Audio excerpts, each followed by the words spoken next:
Well, what a surprise. Another twist in this tale. Guys, we've got some more information with regard to the Islamist Manchester terrorist attacker, of course, from last night. Some digging has gone into who this man was and a bit of a background on the individual, and trust the British justice system to let this individual slip through the net. Yes, as you can see in the title, some breaking news is that this individual was actually out on bail for an alleged rape at the time of the terror attack. Just to put things into perspective, a political prisoner like Lucy Connolly didn't get bail for her hurty words, but an individual accused of rape is allowed to stay and roam the streets. So yeah, our justice system is completely broken within the United Kingdom. But let's break down some of the latest developments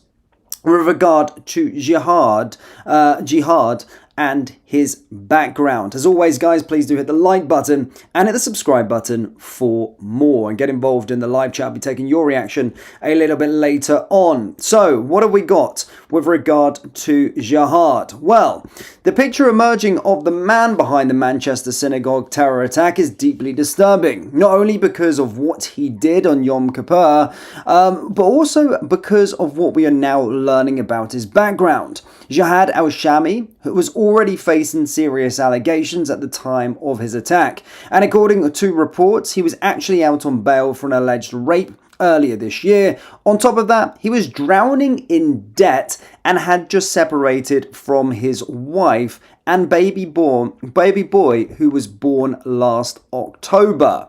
Now, court records show that Jihad had entered into debt relief order in September of last year, a system designed to help those with debts under £50,000, no savings and no way out of paying it off what they owe.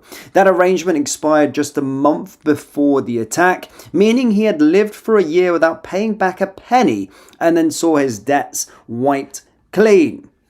Now, at the time of his son's birth, al-Shami described himself on the birth certificate as a full-time father, suggesting he was not in work. Neighbours described him as a loner, often seen in traditional Islamic clothing, spending time lifting weights in the garden of Prestwich Council House, where he lived with his mother and one of his brothers. So we're starting to see now that this individual was a loner, but more to the fact that he was also was out on bail for an alleged sexual assault, and of course drowning in debt as well. And we already seen his family's history, which paints a very different picture from the path Jihad eventually took.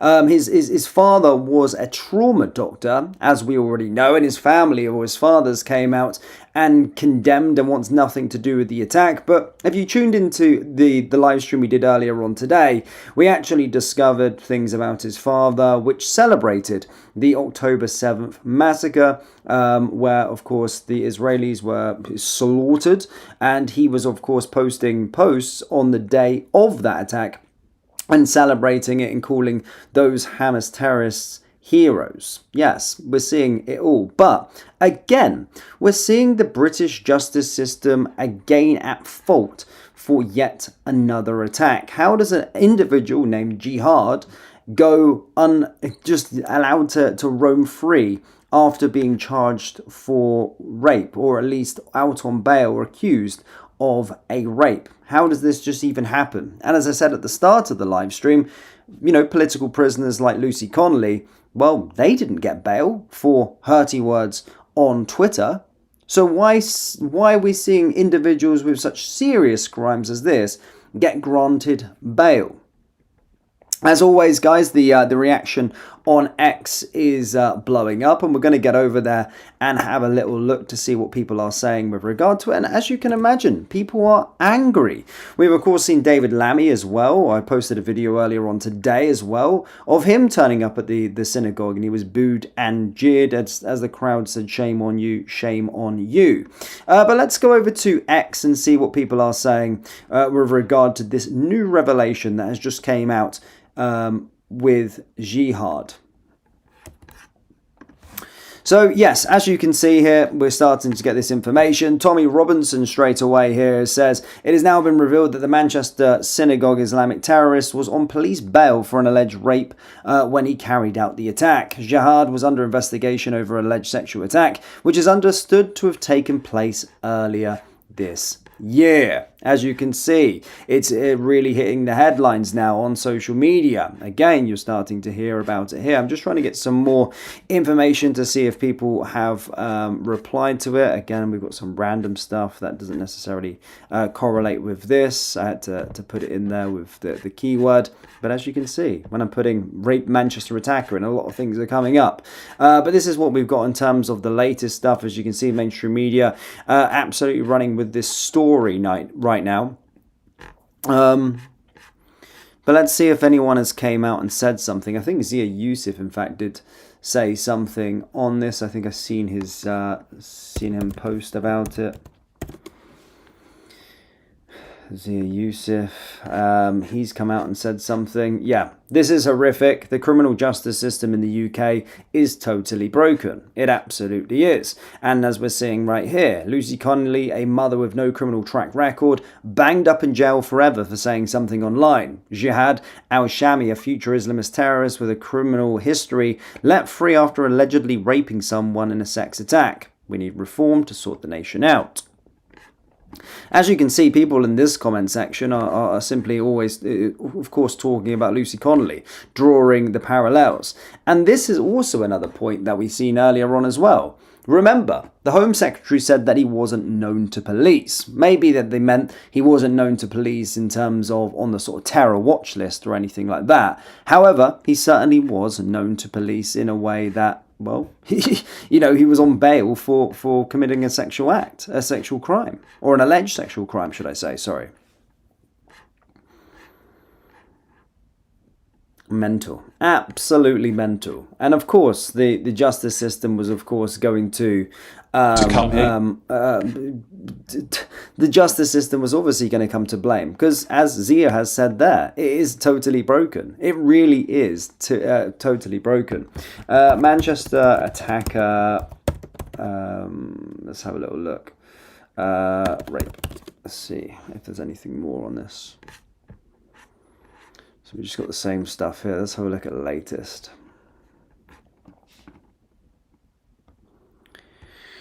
This user says, the cowardice act carried out at Manchester yesterday was beyond humanity. The attacker was known to police. He'd been previously arrested on suspicion of rape. How can a suspected rapist be out on bail? How heinous crime was totally avoidable? The Manchester synagogue attacker was apparently on police bail for rape when he struck a Muslim rapist named Jihad. You cannot make this shit up if you tried. This is the UK. Facts. As you can see why people are outraged currently on social media. Of course they're going to be. Because time and time again, when things like this happen, we actually find out more information which actually adds more fuel to the fire. Shocking. We really do need a justice reform totally. One, it's two-tier completely. We already know that. We know it's two-tier.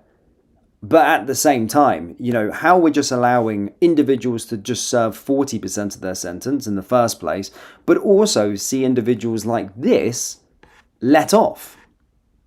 Is it because of his religion? Is it because of his background, why he was sort of granted bail for it? Well, again, I wouldn't be surprised if that was the case here in the UK. I wouldn't be surprised. But surprise, surprise. Surprise, surprise, surprise.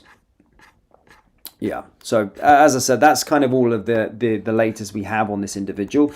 Of course, he was, out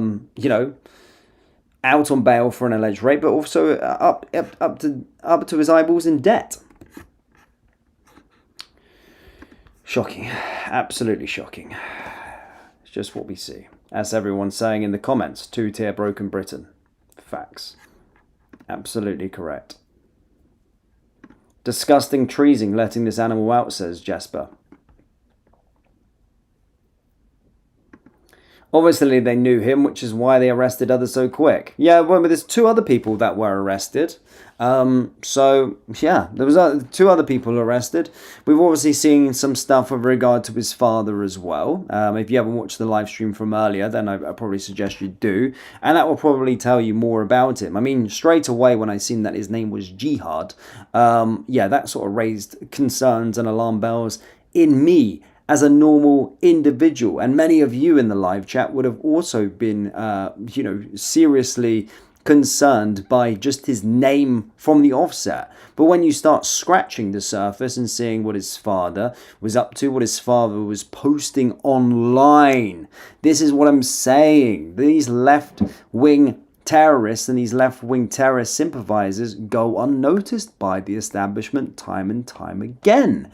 And that's what happens. They're too busy combing social media. If they would maybe looking at the social media of his father's posts, then maybe they could check and do a little bit more digging in the right place, instead of looking at people that share fuck Hamas memes on social media, or saying that they don't want illegal immigrants in the country. That sort of social media. So they're very quick at being social media police when the narrative suits them. When the narrative suits and the narrative fits, and they want to go after all these people that post hurty words, not inciting violence, but posting hurty words or memes that they don't like, they go after them very, very quickly. They turn up to people's houses at 2 o'clock in the morning. But when you've got an individual on Facebook celebrating the slaughtering of Jews on October 7th, oh, well, then it's a different story. We're not going to investigate this guy's social media post. So, yeah, it's completely two-tier. It's just what narrative fits for them, you know? So they can do it. They do it. And to be fair, if I had my personal way with regard to social media police, I don't... Look, his father wrote disgusting, heinous things which led to his son, of course, you know, as I said, the apple doesn't drop too far away from a tree, wrote all of these things. But if you're going to be policing social media, maybe go for the people that are celebrating massacres and people getting killed. Maybe, just maybe, if you investigated that route instead, then maybe you may have been able to see what was going on here. But more to the point on the social media posts, but there's more stuff now, you know? He was already known by police. Now, we don't know the details of the alleged rape. He was, of course, not convicted at that point, so you have to use the terminology alleged. However, he was given bail after a sexual attack. But doing his background and seeing how much debt he was in, I think that's what the taxpayer pays our intelligence for. To be looking and joining the dots with these individuals with all of these clues that are at play. Just saying. Adrian says, this is the Labour government. It's not going to do anything. We can't put up with this government. We need a government that's going to be tough on these people. They will never be tough on these people, unfortunately. As I said, this is the form of this ideology that they're pro-Hamas supporters that go onto our street and do hate marches every single week. It's perfectly allowed. You know, Sadiq Khan still hasn't come out and condemned anyone for shouting all that stuff. Although afterwards I seen a statement of him saying far right, far right, far right, far right. When there was 150,000 people in the United Kingdom march that showed up where 26 arrests happened. There was a handful out of a handful. There was a significant amount less at the pro-Hamas march yesterday. But there was 40 arrests. But there has been no condemnation from Sadiq Khan. Because they're allowing this narrative to happen. They don't mind it happening in the UK.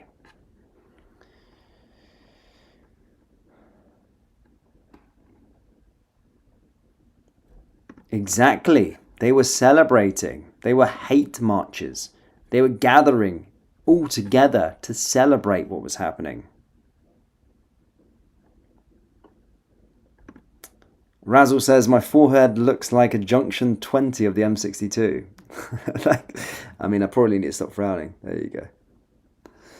Well, no Botox for me, my man. But yeah, thank you for your your identifying my forehead.